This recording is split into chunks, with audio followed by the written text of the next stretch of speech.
স্বামীরে বারণ করবেন না, স্বামী তার মা বাবারে দিয়া দিবে, কারণ সে তো তার মা বাবার কারণে দুনিয়ার মধ্যে চলে আসলো। সেই মা বাবার কারণে দুনিয়া আসলো, আপনি ওই স্বামীরে পায়া গেলেন। এখন স্বামী যখন হয়ে গেল তখন মনে করে স্বামীর কামাই মানে আমার কামাই, স্বামীর কামাই এর মানে হলো আমার ছেলে মেয়ে খাবে, তার মা বাবা কেন খাবে, তার ভাই বেরাদাররা কেন খাবে, তার আত্মীয় স্বজনেরা কেন খাবে, এই চিন্তা নিয়ে আগানো যাবে না। ও আম্মা জানেরা, নিজের মনটাকে এত পরিমাণ শক্ত বানানো যাবে না। ও বুলার আম্মা জানেরা, দানশীল হওয়া লাগবে। নিজের স্বামীরে বলবেন, ও স্বামী আমার, আপনার মা বাবার কারণে আপনি দুনিয়ার মধ্যে এসেছেন, ওই মা বাবাকে দিবেন, বারণ করতে পারি না। আপনি আপনার ভাইদেরকে দিবেন, আমি বারণ করতে পারি না, আমি নিষেধ করতে পারি না। আম্মা জানেরা, এই পরিমাণ গুণে গুণান্বিত হওয়া লাগবে। আর আমগো বাবারা 20 বছর 23 বছর যাবৎ মা বাবা ছাড়া চলতে পারে না, ওই মা বাবার কথা মেনে মেনে সুন্দরভাবে চলে। 24 বছর বয়সে যখন একটা সুন্দরী রমণী ঘরের মধ্যে নিয়ে আসলো, এখন আর মায়েরও ভালো লাগে না, বাবার কথাও শুনতে মন চায় না। এমন নিমুখারাম সন্তান আছে না? না আসেনি? এতদিন পর্যন্ত আমার মা বাবা আমার ভালো, ওই মা বাবা ছাড়া আমি চলতে পারি না, ওই মা বাবা ছাড়া কোথাও যেতে পারি না, ওই মা বাবা আমার এত পরিমাণ আপন হয়ে গেল। এই মা বাবারে 23 বছর 24 বছর বয়সে যখন একটা ঘরের মধ্যে চলে আসলো, একটা রূপসী রূপবতী কন্যা চলে আসলো ঘরে, এই বউটারে ভাইয়া মা বাবারে ভুইলা যায় না। রে যুবকেরা, তুমি যে বিয়া করবা, বিয়া করার পরে মা বাবারে ভুলা যাবে না। ওই মা বাবার দুয়া নিয়ে আগায়া যাওয়া লাগবে, ওই মা বাবার মোহাব্বত নিয়ে আগায়া যাওয়া লাগবে। সেই মায়ার কারণে আপনারা আশেপাশে লোকেরও কোনো অভাব নাই। আপনি কারোর সাথে খারাপ ব্যবহার করেন না, রাগ ব্যবহার করেন না, এটা আমি আল্লাহর অনুগ্রহ। যেই অনুগ্রহের কারণে আপনি এদের সাথে ভালো আচরণ করেন। আল্লাহ পাক বলেন, ফাবিমা রাহমাতিম মিনাল্লাহি লিনতা লাহুম, তাদের সাথে ভালো আচরণ করার একমাত্র কারণ হলো আমার মাওলার রহমত। আল্লাহ পাক ওই নবীকে এত পরিমাণ মায়া দ্বারা দুনিয়াতে পাঠাইলেন, যেই মায়ার কাছে কাফেরেরা মুশরিকেরা বেদিনেরা এত পরিমাণ দুর্বল হয়ে গেল। আবু জাহাল দিনের বেলা আমার নবীর বদনাম করে, রাতের বেলা ওই নবীর কুরআন শোনার জন্য পাগল বাড়া হয়ে যায়। উতবা সাহেবা মুগীরা দিনের বেলা ওই নবীর এত পরিমাণ বিরোধিতা করে, রাতের বেলা নবীর কুরআন তিলাওয়াত শোনার জন্য লাইন ধরে যায়। আবু জাহাল কয়, উতবা, ওই মুহাম্মদের কুরআন তিলাওয়াত শুনবা না? উতবা বলে, সাহেবা তুইও যাবি না? সাহেবা বলে, মুগীরা, ওই মুহাম্মদের তিলাওয়াত শোনা যাবে না, ওই মুহাম্মদের দরবারে যাবি না।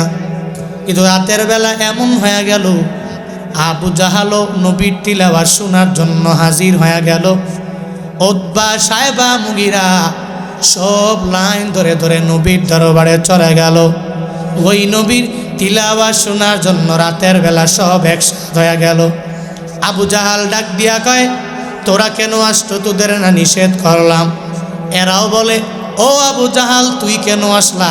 তুই তো আমাদের মানা করলা, আবার তুই তিলাওয়াত শোনার জন্য পাগল বাড়া হয়ে গেলা।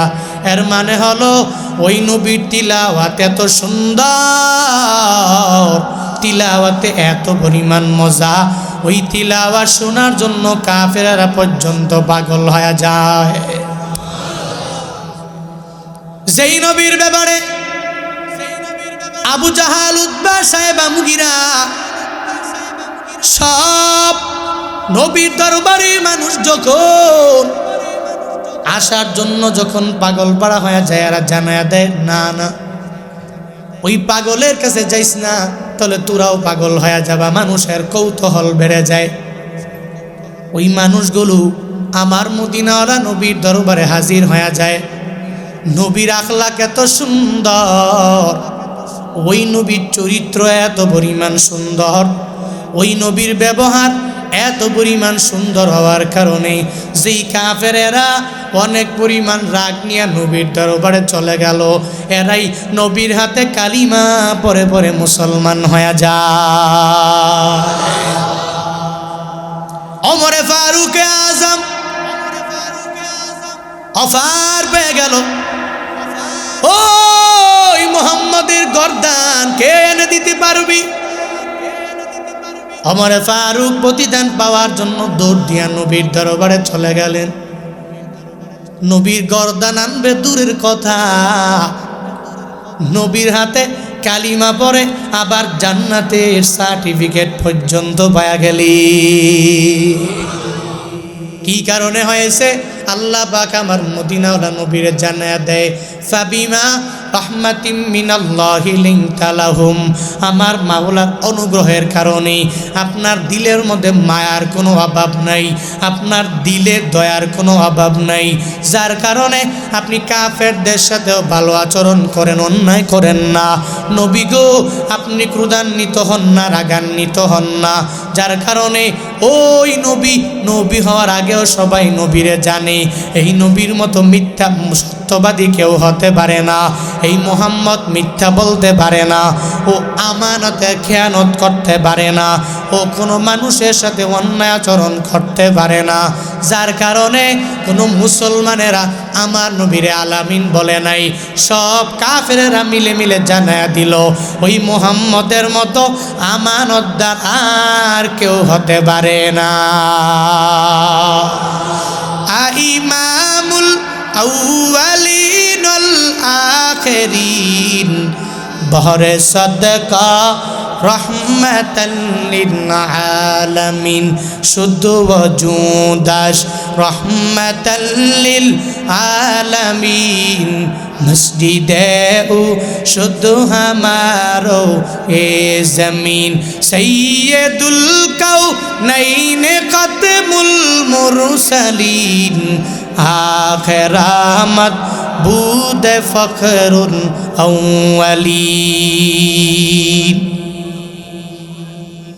রাহমাতুল লিল আলামিন। আল্লাহ পাক যেই নবীর এত পরিমাণ মায়া দ্বারা দুনিয়াতে পাঠাইলেন, যেই মায়ার কাছে কাফেররা পর্যন্ত দুর্বল হয়ে গেল, এরা কাফের হইয়াও আমার নবীরে আলামিন জানায়া দিল, আমানতদার বলে বলে নবীরে ঘোষণা দিয়া দিল। এজন্য ওই নবীর আখলাক তো এত পরিমাণ সুন্দর, ওই নবীকে আল্লাহ এত পরিমাণ মায়া দ্বারা বানালেন। আল্লাহ পাক কয়, ও নবী আমার, আমি যে আপনার একটা পাওয়ার দিয়া দিলাম, একটা মায়ার পাওয়ার, একটা দয়ার পাওয়ার, যেই দয়ার পাওয়ারের কারণে আপনার আশেপাশে লোকের কোনো অভাব নাই। নবী যখন কালিমার দাওয়াত যখন দিতে লাগলেন, সাথে সাথেই তো নবীর 1 লাখ সাহাবী হয়ে গেছে বান্দা, এমনটা না। নবী আমার কালিমার দাওয়াত দিতে দিতে দিতে দিতে যাইয়া একটা পর্যায়ে যখন এমন হয়ে গেল, আরাফাতের ময়দানে নবী যেদিন বিদায় হজের ভাষণ দিয়েছি, ওদিন নবীর সামনে 1.25 লাখ সাহাবায়ে কেরাম আমার নবীর সামনে হয়েছে। ও বলার মুসলমানেরা, আমার একটু জবাব দাও না, ওই নবীর হাতে এতগুলা মুসলমান হইয়া নবীর সাথী হয়ে গেলেন, আমার নবীর রাগের কারণে হইছে নাকি? আমার নবীর ক্রোধ নাই, আমার নবীর পুরো কলব এত পরিমাণ মায়া দ্বারা ভরা, এত পরিমাণ দয়া দ্বারা ভরপুর, যেই দয়ার কারণে মানুষগুলো কালেমা পরে পরে মুসলমান হয়ে গেল। এর একমাত্র কারণ নবীর দিলের মধ্যে মায়ার কোনো অভাব নাই। ওই নবীর দিলের মধ্যে এত পরিমাণ মায়া, নবী কাউরে ধমক দেয় না, নিজের দরবার থেকে তাড়াইয়া দেয় না, এমনকি দুনিয়াতে কোনো বড় কাফেরের আমার নবী গালি দেয় নাই। একটা গালি দিয়েছে, কোনো বান্দা এটা প্রমাণও করতে পারবে না। ও বান্দারা, এত পরিমাণ দয়া নবী আমার, কি পরিমাণ দয়া বান্দা শুনে যাও। নবী আমার একদিন মসজিদে নববীর মধ্যে বসা, ওই নবীর সামনে এক গ্রাম্য সাহাবী নবীর কাছে আসলো, যিনি বধূ সাহাবী। যারা গ্রাম্য এরা তো হুজুরের সাথে কেমনে কথা বলা লাগে ওটা ভালো করে জানে না, হুজুরে কি বলে সম্বোধন করা লাগবে ওই ব্যাপারে ভালো করেও বলতে জানে না। উত্তরবঙ্গ এলাকা, যেই এলাকায় ওলামায়ে কেরাম অনেক বেশি, এমনটা না। রংপুর, কুড়িগ্রাম, দিনাজপুর, পঞ্চগড়, ঠাকুরগাঁওয়ের মধ্যে মাঝে মাঝে দেখবেন বিভিন্ন সময় ওয়াজের মধ্যে বাধা দেয়। কারা বাধা দেয়? উত্তরবঙ্গের প্রায় এলাকার মধ্যে ডানে এক নেতা বসায়, বামে এক সভাপতি বানাইছে। অক্ষর জ্ঞান নাই, কখর জ্ঞানও নাই, সরে ও সরায়ার জ্ঞানও নাই, আলিফ বা তার জ্ঞান বিন্দু মাত্র তার ভেতরে নাই। এরা যখন ডানে বসলো, এরা যখন বামে বসে গেল, হুজুরের কথা যদি এক সাইড থেকে আর এক সাইডের মধ্যে যায়, ওর তো কোনো জ্ঞান নাই। ডানে বামে বসে বসে হুজুরের বারবার কাউন্টার দেয়, বারবার হুজুর কথা বলে হুজুরের কাউন্টার দেয়। এর মানে এর মাঝে বিন্দু মাত্র পরিমাণ কোরআনের জ্ঞান নাই, এর মাঝে বিন্দু মাত্র পরিমাণ হাদিসেরও জ্ঞান নাই।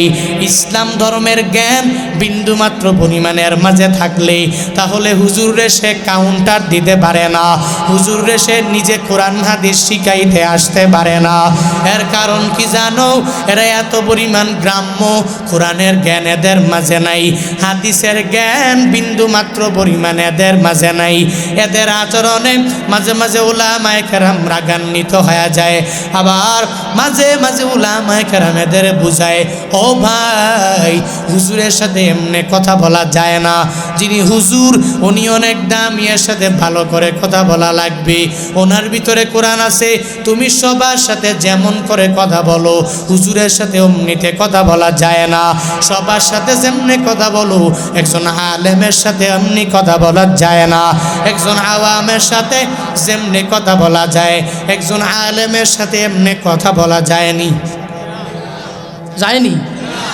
আওয়াম তো আওয়াম, এ কিছু বুঝে না, দুইজনে একজনে আর একজনের সাথে কথা কয়, কথার মধ্যে কোনো রস নাই, কষ নাই, সম্বোধন করে গালি দিয়া। এখন এই আলেম যিনি, ওনার সাথে যদি কেউ আচরণ করে, আচরণটা কেমন হবে? একটু সুন্দর হবে, একটু মার্জিত হবে, অভদ্রের মতো সে আচরণ করবে না, এটাই তো নিয়ম। কিন্তু কিছু কিছু মানুষ দেখবেন হুজুরের সাথে কেমনে আচরণ করা লাগে, একজন ভালো মানুষের সাথে কেমনে ব্যবহার করা লাগে, অতটুকু পরিমাণ জ্ঞান তার ভিতরে নাই। আমাদের সমাজে এমন কিছু ব্যক্তি আছে না নাই? আছে। কিন্তু রাগান্বিত হলে হবে না, বুঝাইয়া দেওয়া লাগবে, ভাই সবার সাথে যেমনে কথা বলো, হুজুরের সাথে এমনি কথা বলা যায় না।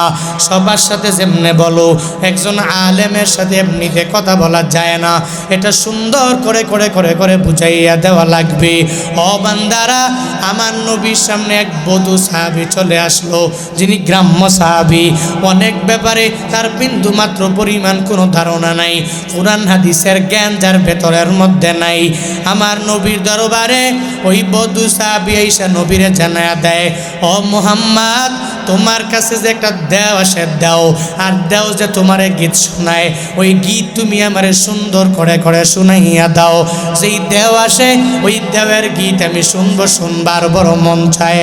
নবী আমার রাগান্বিত হয় না, নবী আমার বিন্দু মাত্র পরিমাণ ক্রোধান্বিত হয় না। আমার নবী জানায়া দেয়, ও বধূ সাহাবী আমার, তুমি যে দেও বলো দেও, এটা দেও না, দেও না, দেও না, ওটা আমার মাওলার পক্ষ থেকে সব ফেরেশতাদের লিডার, তার নাম জিবরাইল। ওই জিবরাইল আমার মাওলার পক্ষ থেকে নিয়ে আসে, যা নিয়ে আসে সব আমি উম্মতের সুন্দরভাবে শুনে দেই। আমার মাওলা তার মাধ্যমে ওহী প্রেরণ করে। তুমি তারে দাও বলবা না, আজকে থেকে রে জিবরাইল বলবা। আবার জিবরাইল বলার পাশাপাশি তাকে আলাইহিস সালাতু ওয়াস সালাম বলবা। জিবরাইল বলবা, আজকে থেকে জিবরাইল তুমি দাও বলবা না। হ্যাঁ বধূ সাহাবী, এই জিবরাইল কইবা, অনেক দামি মানুষ সে, তারে এগুলা বলা যায় না। আবার সব ফেরেশতাদের লিডার আর নেতা, তারে দাও বলে ঘোষণা করা যায় না। নবী যখন জানায়া দিল, এত নবীর বিন্দু মাত্র পরিমাণ এতে করে ক্ষতিও হয় নাই, নবীর কোনো অপকারও হয় নাই। আমার নবীর দাম অনেক পরিমাণে কমে গেছে বান্দা, এমনটা না। সমাজের মধ্যে মেম্বারেরা দেখবেন একটা কথার জায়গা যদি আর একটা কথা বাড়াইয়া বলে, ধমক দিয়া দিয়া দিয়া তারাইয়া দেয়, আছে না নাই? চেয়ারম্যানের দরবারে এলাকার মানুষ যখন গেল, ওর কাছে যাইয়া একটা কথার জায়গায় যখন দুইটা কথা বলে, চেয়ারম্যান ধমক দিয়া দিয়া বলে, বের হয়ে যাও, আমার ঘরের মধ্যে জায়গা নাই, আমার অফিসের মধ্যে জায়গা হবে না। শুধু তাই না, এমপির ধারে কাছেও তো এলাকার মানুষেরা যেতে পারে না।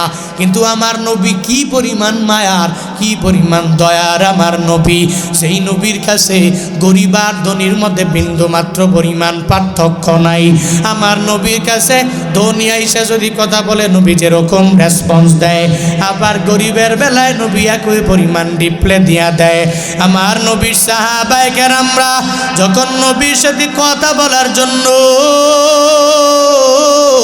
মসজিদে নববীর মধ্যে বসতেন, নবী আমার সাহাবায়ে কেরাম সামনে বসা, নবী যখন কথা বলে, সাহাবায়ে কেরাম অপর দিক থেকে যখন বলতে লাগলো, যখন যে সাহাবী বলে, নবী তার চেহারার দিকে নিজের চেহারা মুবারক ফিরাইয়া তার কথাগুলো সুন্দর করে করে করে নবী আমার শুনে।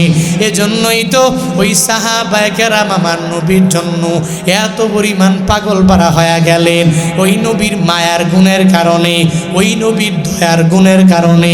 বর্তমানেও যদি মেম্বারেরা দয়ার গুণ নিয়ে আগায়া যায়, দেখবেন মেম্বারের আশেপাশে লোক সংখ্যার কোনো অভাব নাই। চেয়ারম্যান সাহেব যদি দয়ার গুণ নিয়ে আগায়া যায়, এর আশেপাশে তার সাপোর্টারের অভাব হবে না। এমপি সাহেব যদি দয়ার গুণ নিয়ে আগায়া যায়, তাহলে আশেপাশে লোকের কোনো অভাব হবে না, তার কোনো শুভাকাঙ্ক্ষীর অভাব হবে না, তারে সবাই মহাব্বত করবে, দিল দিয়ে অনেক পরিমাণে ভালোবাসবে। কেন জানোনি? বলে আমার নবীর গুণে গুণান্বিত সে হয়ে গেল। ওই নবী এত মায়ার, ওই নবীর মায়ার গুণ নিয়ে সে নিজেকে নিজে বড় বানায়া ফেললো। ও বান্দারা, ওই নবীর গুণ হলো নবীর এত মায়া। গরিব সাহাবিকে নবী তারাইয়া দেয় না। নবী আমার বধূ সাহাবিরে বলে, ও বধূ সাহাবি আয় আয়, আমার দরবারে বসো। বধূ সাহাবে নবী যখন বসায় দিলেন, নবী আমার তাকে বুঝাইতে লাগলেন, তুমি যেই ফেরেশতারে দেও বলো, ওই ফেরেশতারে তুমি দেও বলবা না, ওরে জিবরাইল বলে বলে জানাবা। আর তুমি যেই ফেরেশতার আশেপাশে তুমি গীতের কথা বললা, ফেরেশতা তোমারে গীত শোনায় না, আমারেও গীত শোনাবে না। ওটা গীত না, ওটা দুনিয়ার কোনো মানুষ বানায় নাই, ওটা আমার মাওলার কালাম, আমার মাওলার কথা, আমার আল্লাহর কথাগুলো, যেটা কালামুল্লাহ কোরআনের মধ্যে লিপিবদ্ধ। ওই কোরআনটা সুন্দর করে করে আমার জিবরাইল আমার দরবারে আল্লাহর পক্ষ থেকে নিয়ে আসে। ও বধূ সাহাবী, তুমি আজকে থেকে ফেরেশতারে দেও বলবা না, আর কোরআনটা তুমি গীত বলবা না। এটা দুনিয়ার কোনো মানুষের কালাম না, এটা একজনের কালাম, চিল্লা বলো তার নাম। ই কালামে জিন্দা কুরআনে হাকিম, হিকমতে উ লা ইয়াজালাস্তু কাদিম, জামিউল ইলম ফিল কুরআনে হাকিম, তাকাসারাত আনহু আফহামুর রিজালি, বকা কুরআন কালামুল্লাহ বসনু, কদিমাস্তি নইনো। যারে দেও কয়, ওটা দেও না জিবরাইল? সবাই বলেন।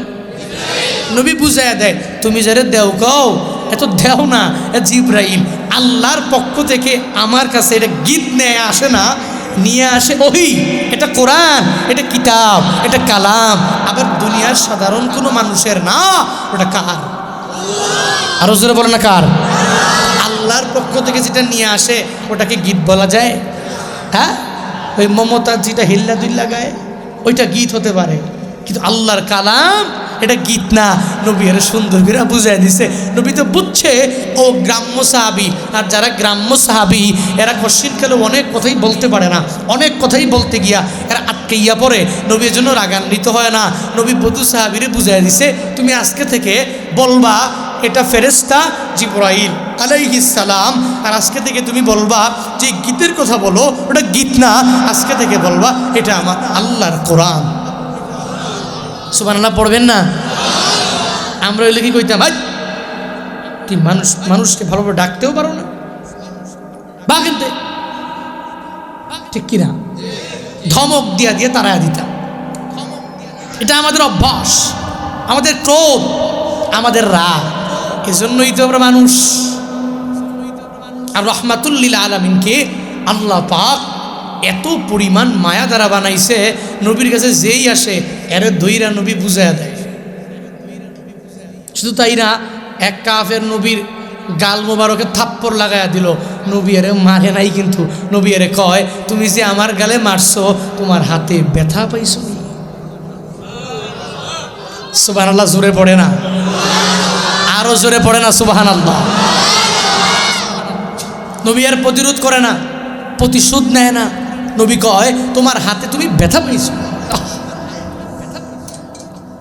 ফাবিমা রাহমাতিম মিনাল্লাহি লিনতা লাহুম, ওই নবীকে আল্লাহ এত পরিমাণ মায়া দ্বারা দুনিয়াতে পাঠাইলেন, যেই মায়ার কাছে সব মানুষেরা দুর্বল হয়ে গেল, সাহাবায়ে কেরাম দুর্বল হয়ে গেল। এবার বধূ সাহাবি যখন নবী সুন্দর করে বুঝাইয়া দিলেন, বধূ সাহাবিটা নবীরে কয় নবী গো, ওই ফেরেশতা জিবরাইল আপনারে যে কোরআন শোনায় ওই কোরআনটা আমার একটু শোনা লাগবে, ওই কোরআনের আমল সুন্দর করে করে নবী আপনি শিখাইয়া দিবেন। যখন এই কথা বলে রহমাতুল লিল আলামিন বলে, হ্যাঁ বধূ সাহাবি মসজিদে নববীর মধ্যে তুমি বসো। নবী বধূ সাহাবির পিঠের মধ্যে নিজের হাতটা রেখে রেখে এবার রহমাতুল লিল আলামিনের জানায়া দেয়, বধূ সাহাবি রে তোর কপালটা এত পরিমাণ ভালো তুই জানোনি, এত পরিমাণ ভালো। একটু আগে জিবরাইল আমার মাওলার পক্ষ থেকে এমন একটা সূরা নিয়ে এসেছে, যেই সূরাটা যদি কোনো বান্দা একবার যদি তিলাওয়াত করে নেয় তাহলে 10 পারা কোরআন তিলাওয়াতের সওয়াব হয়ে যাবে। যদি ওই সূরাটা যদি কোনো উম্মতেরা 3 বার পড়ে নেয় তাহলে 1 খতম কোরআনের সওয়াব আল্লাহ দিয়া দিবে। যদি 6 বার পড়ে তাহলে 2 খতম কোরআন তিলাওয়াতের সওয়াব হয়ে যাবে। যদি 9 বার পড়ে তাহলে 3 খতম কোরআনের সওয়াব হয়ে যাবে। আর ওই সূরাটা যদি আমার কোনো উম্মতেরা মুহাব্বত অন্তরে নিয়া, ইখলাস অন্তরের মধ্যে নিয়া যদি তার অন্তর দিয়া যদি 10 বার ওই সূরাটা তিলাওয়াত করতে পারে, আল্লাহ পাক ওই বান্দার জন্য জান্নাতের মধ্যে একটা সুন্দর বালাখানা বানায়া দিবে।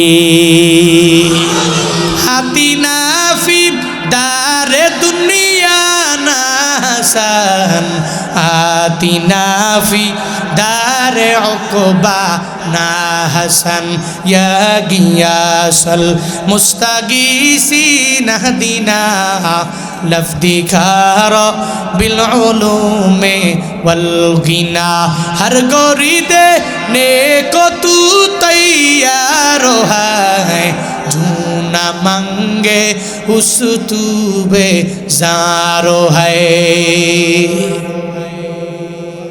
নবী ডেকে বলে, অবধূ সাহাবি তোর কপালটা এত পরিমাণ ভালো, একটু আগে জিবরাইল আমার দরবারে এসেছি, এমন একটা সূরা আমারে শোনায়া দিয়েছে, যেই সূরাটা পড়লে এত পরিমাণ ফায়দা আমার মাওলা তোর আমলনামার মধ্যে দিয়া দিবে। ওই বধূ সাহাবি বলে, ও পয়গম্বর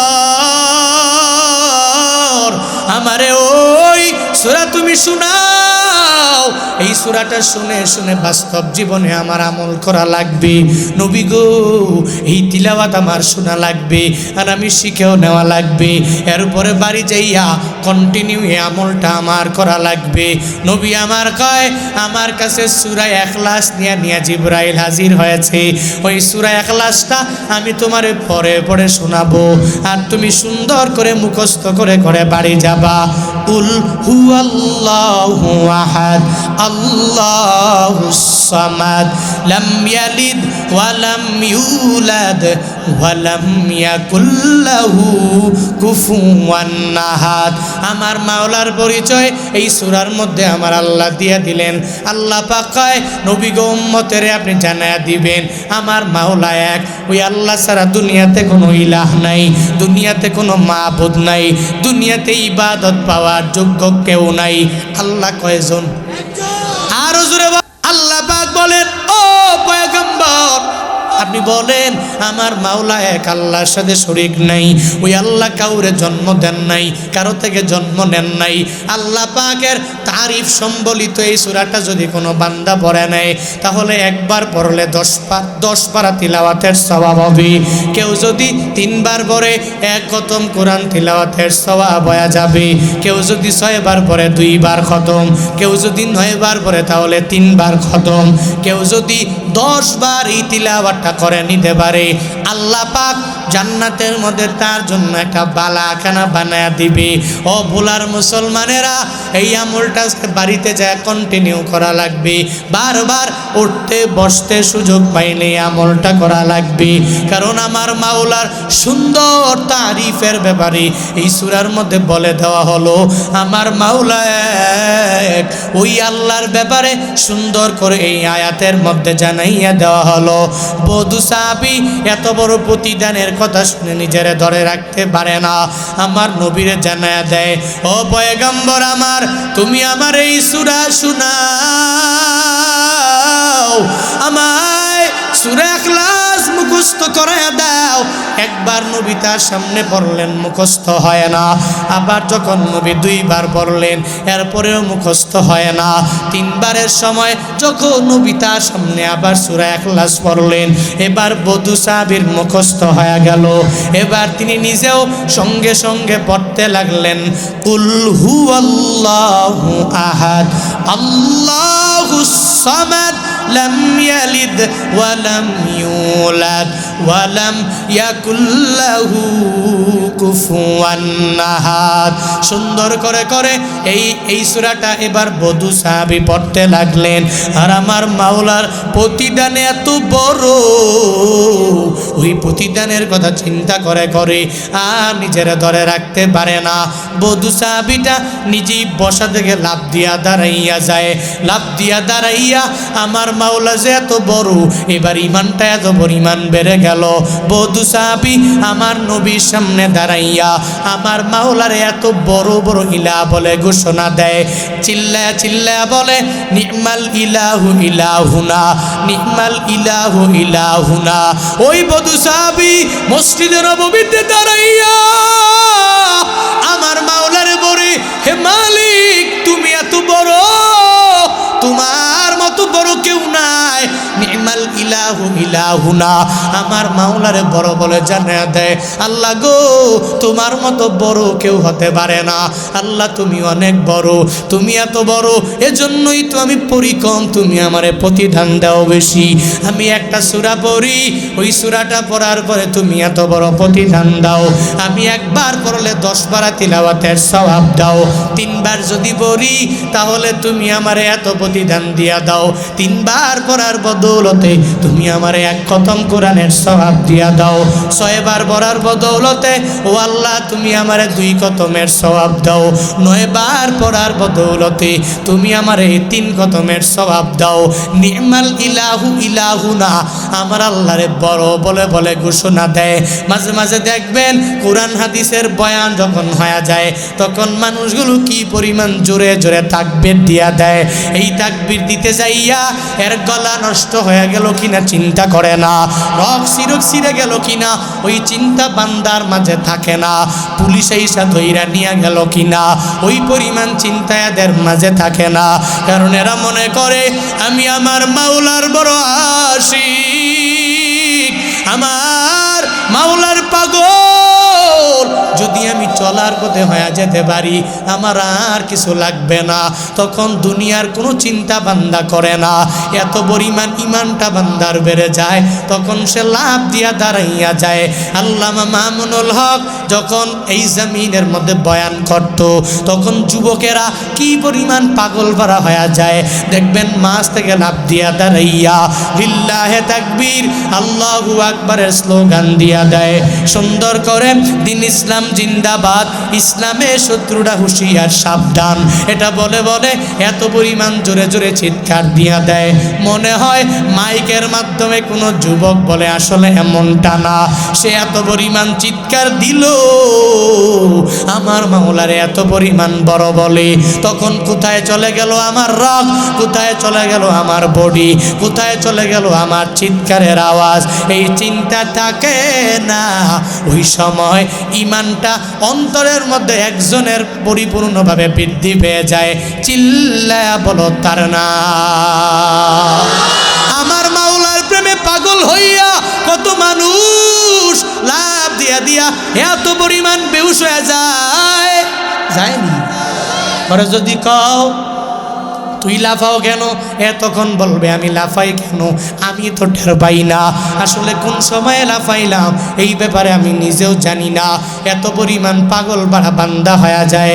সাহাবায়ে কেরামরাও তখন তারা নিজেরাও এত পরিমাণ পাগল হয়ে যেতেন। যখন কোনো ইমানের বয়ান নবী করত, আবার ইমানের বয়ানের পরে যখন আমলের বয়ান আমার নবী করত, তখন এরা এত পরিমাণ পাগল বাড়া হয়ে যেতেন। ওই নবীর সামনেই এরা সোজা বসা থেকে দাঁড়াইয়া আমার মাওলা কত বড় আল্লাহ এটা বলে বলে ঘোষণা দিয়া দিতেন।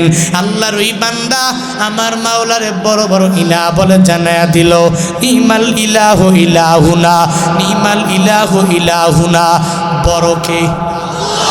জোরে বলেন। নিকমা কতই না বড়, ইলাহু ইলাহুনা, এ আল্লাহ আমার, এটা কতই না বড় আল্লাহ। এত পাগল ভরা হয়ে গেছে, নবীর সামনে সোজা থেকে দাঁড়াইয়া তারা জোরে জোরে বলতে লাগলো। পুরা মসজিদে নববী প্রকম্পিত হয়ে গেল আওয়াজে যে নিমাল ইলাহু ইলাহুনা, আমার আল্লাহ এত পরিমাণ বড় যে আল্লাহর চাইতে বড় পৃথিবীতে আর কেউ হতে পারে না। হতে পারেনি? পারেনি। এগো মূর্তি যদি হয় 2000, এই 2000 মূর্তি মিলে যা পারবো আমগো এক আল্লাহ এর চাইতে ডাবল ডাবল ট্রিপল পারবে, ঠিক কিনা? এই জন্য আল্লাহ এত পরিমাণ বড়। আল্লাহকে তো এজন্যই যখন ইমান মরারা এদের ভিতরে যখন ইমান জেগে যায়, তখন আল্লাহকে এত পরিমাণ বড় বলে। ও চিন্তা করে তখন যে আমার রক ছিঁড়ে গেল, না এই চিন্তা নাই। পুলিশ আসবে, না এই চিন্তা নাই। র্যাব ধরে নিয়ে চলে যাবে, না এই চিন্তা তখন সে করে না। এমনভাবে ইমানের বলে বলিয়ান হইয়া এত পরিমাণ জোরে এসে কথা বলতে পারে, তখন তার ইমানটা অটোমেটিক বৃদ্ধি পেয়ে যায়। সুবহানাল্লাহ পড়বেন না? আরো জোরে পড়বেন না? আমগো মাঝে মাঝে ইমান বাড়ে, আবার মাঝে মাঝে কমে, আবার মাঝে মাঝে বাড়ে, আবার মাঝে মাঝে কমে। দেখেন না, আমি অন্তত পক্ষে বাংলাদেশের মুসলমানদেরকে এতটুকু বলতে পারি, এরা কশিনকারেও জালেমের পক্ষে দাঁড়ায় না, এরা মজলুমের পক্ষে দাঁড়ায় যায়। আপামর জনতা দেখবেন যখন একটা ব্যক্তি জুলুম করে, নির্যাতন করে, তখন জালেমের পক্ষে কোনো স্লোগান দেয় না, সব মাজলুমের পক্ষে গিয়া তার ব্যাকগ্রাউন্ডে দাঁড়ায় যায়। এই গুণে গুণান্বিত বাংলাদেশি মুসলমানরা আমার নবীরে যদি কেউ গালি দেয়, শুধু এখানে কেন, বাংলাদেশ বাদ দেন, ওই ফ্রান্সে আমার নবীর একটা ব্যঙ্গচিত্র একটা কার্টুনের মতো করে আঁকছে।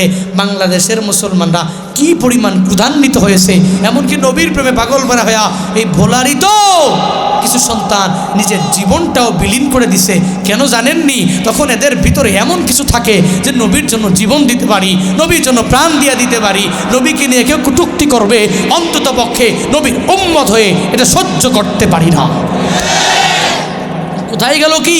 কোথায় নিজের বাপ মা হারাইলাম, না কি হারাইলাম? ছেলেদেরকে এতিম বানাইলাম, আমার বউরে বিধবা বানাইলাম, এই চিন্তা এরা তখন করে না। এরা তখন বাংলাদেশে মুসলমান যারা আছে সব দলে দলে দলে দলে শাইখে চরমনায় ডাকে, হেফাজত ইসলামের ব্যানারে জামাতের ব্যানারে, এরকম ব্যানারে গিয়ে দাঁড়ায় যায়। দিন শেষে প্রত্যেকের দাবি একটাই থাকে যে নবীর নিয়ে কটূক্তি করলে অন্তত পক্ষে বাংলাদেশের মুসলমানেরা ওই দেশ পর্যন্ত না যাইতে পারলেও বাংলাদেশের জমিন থেকে র্যালি করে প্রতিবাদ মিছিল করে এদের বিরুদ্ধে একটা ভিডিও বার্তা হলেও দিয়ে দিবে, যাতে করে অন্তত পক্ষে ইন ফিউচারে কেউ নবীর ব্যাপারে কটূক্তি করতে দুঃসাহস না করতে পারে। তাহলে নবীর প্রেমে পাগল পারা হয়ে মানুষ যদি এত পরিমাণ ইমানওয়ালা হয়, তো আমার আল্লাহর প্রেমে যেই বান্দা প্রেমিক হয়ে যায়, পাগল পারা হয়ে যায়, ও কি জোরে জোরে স্লোগান দিতে পারে না? আরো জোরে বলেন, পারে না? নাস্তিকতা নিপাত যাক, দিন ইসলাম জিন্দাবাদ। নাস্তিকতা নিপাত যাক, দিন ইসলাম জিন্দাবাদ। কোটি প্রাণে একই আওয়াজ, ক্ষুধার্তহি ছাড় পাবে না, এই বাংলায় ঠাই হবে না। মুসলমানরা জেগেছে জোর কদমে সামনে চলো, বজ্র কণ্ঠে আওয়াজ তুলো, সবাই মিলে একই তালে দাও না স্লোগান, লিল্লাহে তাকবীর। ইমানটাকে মজবুত করে স্লোগান দিবেন, লিল্লাহে তাকবীর, লিল্লাহে তাকবীর। দিন ইসলাম, দিন ইসলাম জিন্দাবাদ, জিন্দাবাদ। ইসলামেরই জন্য দেশের হয়েছে জন্ম, ইসলামের বিরুদ্ধে গেলে দেশ হবে ভিন্ন। ইসলামেরই জন্য দেশের হয়েছে জন্ম, ইসলামের বিরুদ্ধে গেলে দেশ হবে ভিন্ন। ইসলামের বিরুদ্ধে যারা নিয়েছে অবস্থান, এই বাংলায় ঠাই হবে না, যাও হিন্দুস্তান। জোর কদমে সামনে চলো, বজ্র কণ্ঠে আওয়াজ তুলো, সবাই মিলে একই তালে দাও না স্লোগান, লিল্লাহে তাকবীর, নারায়ে তাকবীর। দিন ইসলাম, দিন ইসলাম জিন্দাবাদ, জিন্দাবাদ। মুসলমানের এই দেশেতে নাস্তিকদের ঠাই নাই, নাস্তিকদের পক্ষে যারা এদের কোনো রক্ষা নাই। মুসলমানের এই দেশেতে নাস্তিকদের ঠাই নাই, নাস্তিকদের পক্ষে যারা এদের কোনো রক্ষা নাই। এই দেশেতে থাকতে হলে কোরআন মানতে হবে, কোরআন না মানবে যারা বিতাড়িত হবে।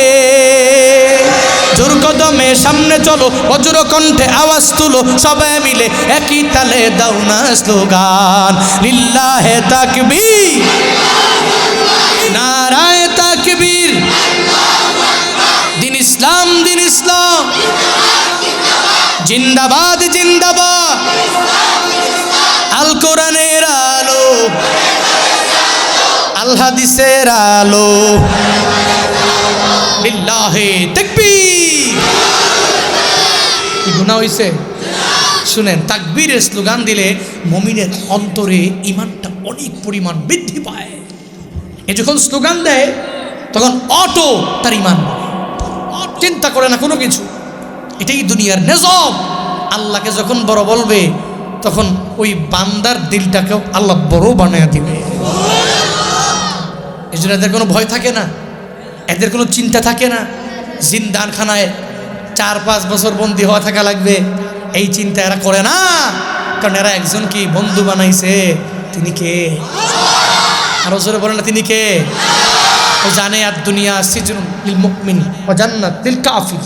এটা সিজনুল মুমিনের জন্য, যেটা জেলখানা, জিন্দানখানা, বন্দিখানা, এটা মুসলমানদের জন্য, কিন্তু কাফেরদের জন্য বালাখানা। কিন্তু আখিরাত এমন এক জায়গা যেটাতে আবাদান আবাদা খালিদিনা ফিহা, বান্দা ওখানে থাকবে। প্রবেশ করছে তো করছেই, তো খালিদিনা ফিহা, ওখানে অনন্তকাল থাকবে। এজন্য মুসলমান দুনিয়াতে আরাম করতে পারে না, আয়েশ করতে পারে না, এমন আরাম আয়েশে জীবনযাপন করতে পারে না। ও মনে করে দুনিয়াকে প্রায়োরিটি না দিয়ে আখিরাতকে প্রায়োরিটি দিলেই, আমার মাওলাকে বন্ধু বানাতে পারলেই হাসরের ময়দানে আমার জান্নাত আমি পেয়ে যাব। আর চিন্তা থাকবে না, কোনো টেনশন থাকবে না। ওখানে ঢুকবো তো ঢুকবো, আর বের হওয়ার ব্যাপার একজনও কেউ বলবে না।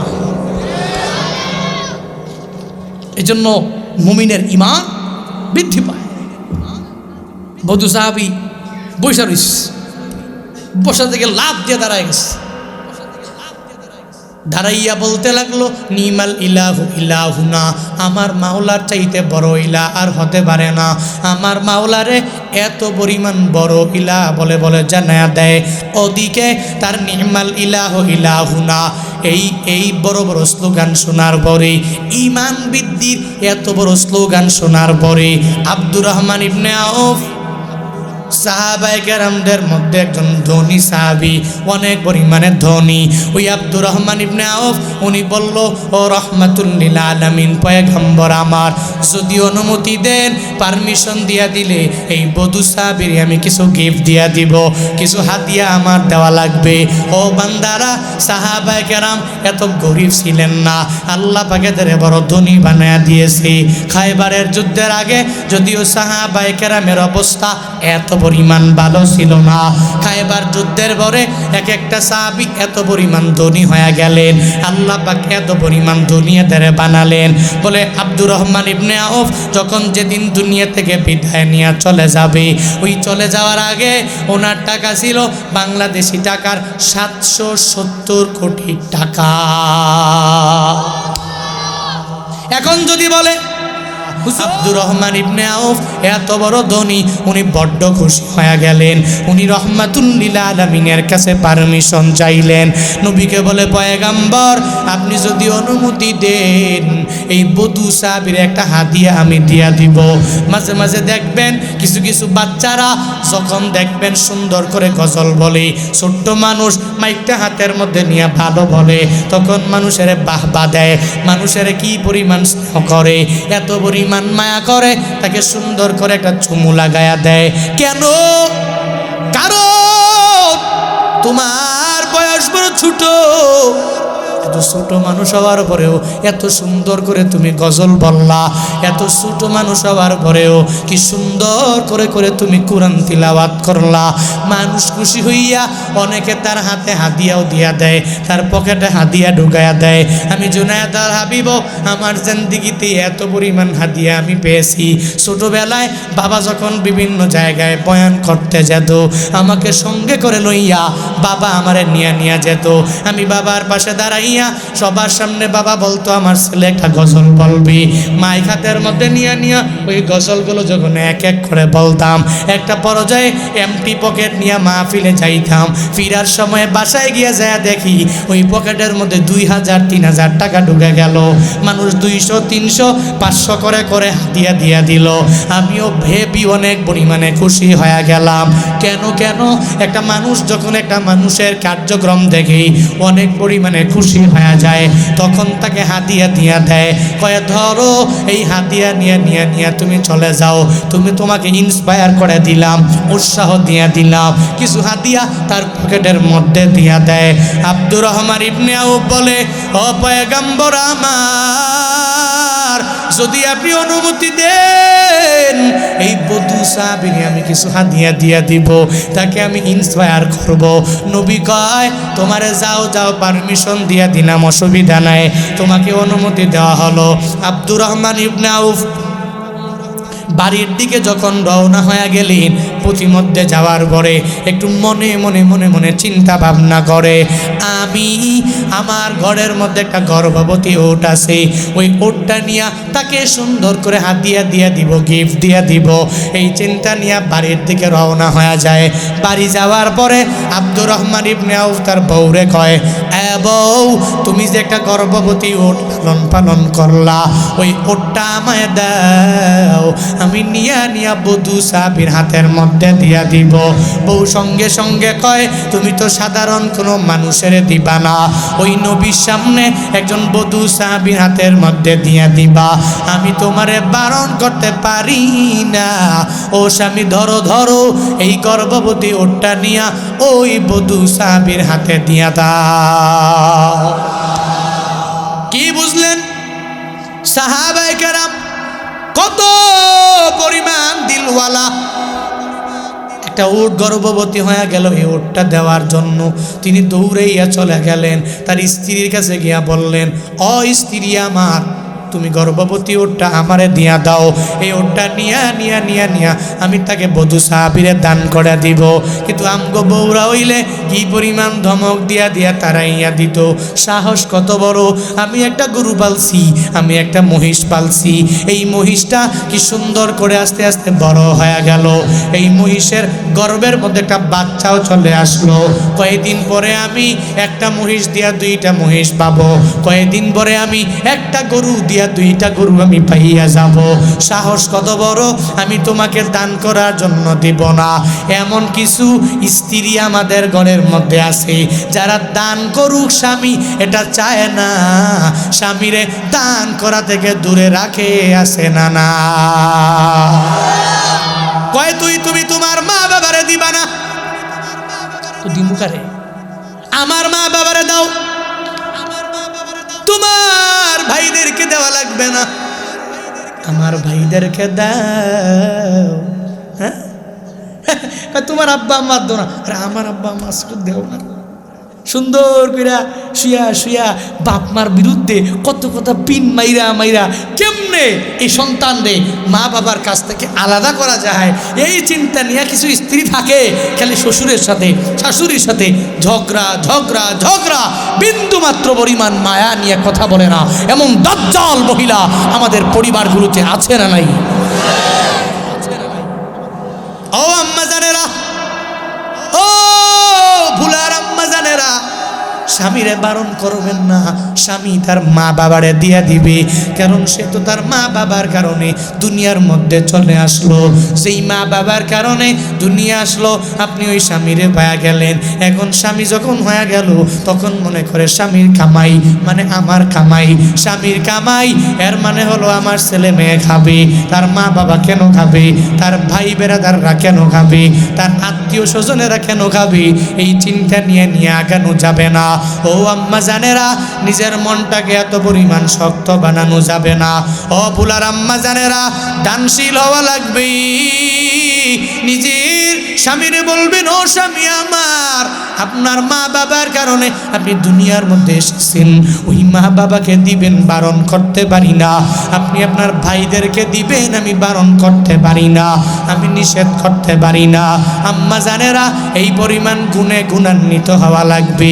আর আমগো বাবারা 20 বছর 23 বছর যাবৎ মা বাবা ছাড়া চলতে পারে না। ওই মা বাবার কথা মেনে সুন্দরভাবে চলে। 24 বছর বয়সে যখন একটা সুন্দরী রমণী ঘরের মধ্যে নিয়ে আসলো, এখন আর মায়েরও ভালো লাগে না, বাবার কথাও শুনতে মন চায় না। এমন নিমুখারাম সন্তান আছে না না? আসেনি? এতদিন পর্যন্ত আমার মা বাবা আমার ভালো, ওই মা বাবা ছাড়া আমি চলতে পারি না, ওই মা বাবা ছাড়া কোথাও যেতে পারি না। ওই মা বাবা আমার এত পরিমাণ আপন হয়ে গেল। এই মা বাবারে 23 বছর 24 বছর বয়সে যখন একটা ঘরের মধ্যে চলে আসলো, একটা রূপবতী কন্যা চলে আসলো ঘরে, এই বউটারে ভাইয়া মা বাবারে ভুইলা যায় না। রে যুবকেরা, তুমি যে বিয়া করবা, বিয়া করার পরে মা বাবারে ভুলা যাবে না।